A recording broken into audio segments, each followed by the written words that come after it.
My dad used to say, look at those trains, it's the sound of commerce.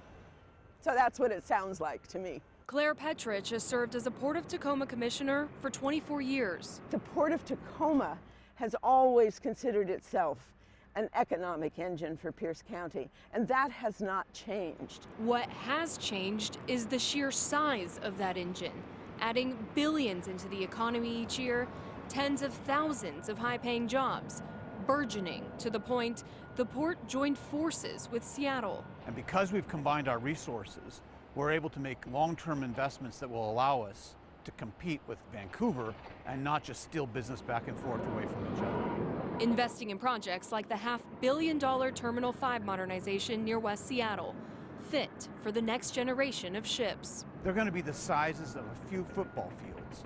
So that old terminal over there is no longer going to be able to accommodate those new ships. How far in advance should we be looking?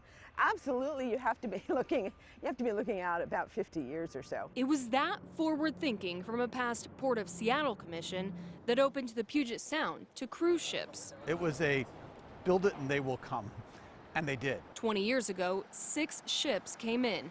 This year, it's more than 200. And each one bringing in $4 million to the state's economy. You might not realize it, but if you're at all related to tourism or hospitality, you care about the cruise business.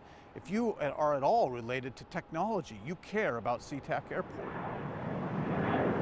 Which brings us to the region's other access point to the world. As far as traffic goes, SeaTac International is one of the country's fastest growing airports in one of the fastest growing regions. But construction needs to catch up.